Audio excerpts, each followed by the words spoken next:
Loose lips sink ships. An idiom that holds true to this day. Never give your competition information about you or even themselves. One of the two things is what a Kentucky congressman did. Say hello to Andrew J. May. He started his career in office on January 3, 1935 through January 3, 1947. In between that time span, World War II was raging on. After the attack on Pearl Harbor by the Empire of Japan, the United States declared war on Japan.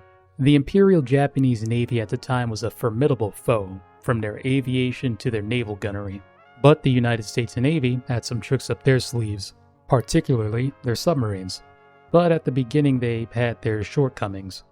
The horrible Mark 14 torpedo, insufficient aggression from the submarine commanders, the list goes on. But over time they began to improve, especially when you've got new and improved submarines. During these escapades, the submariners made a critical discovery. When diving at a depth from the Japanese destroyer's depth charge attack, the depth charges couldn't reach them.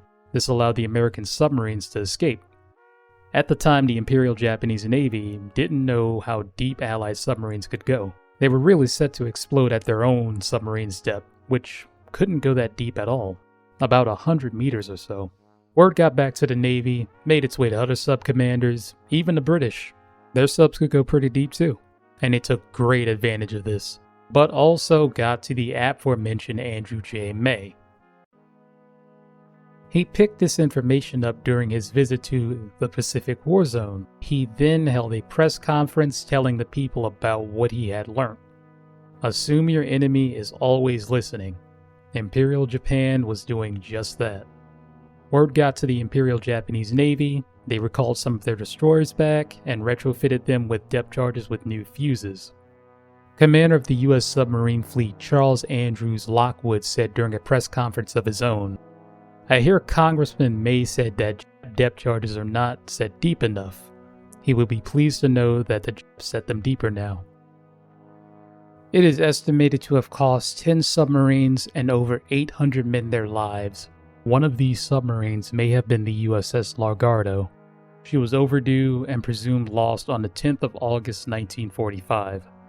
The wreckage was discovered with a large hole in her bow, suggesting that one of these depth charges and the lips of one man kept her and her crew on eternal patrol. Thank you for watching. Help the channel grow by liking, commenting, and if you want to see more, subscribe. I'll see you in the next one. Stay safe.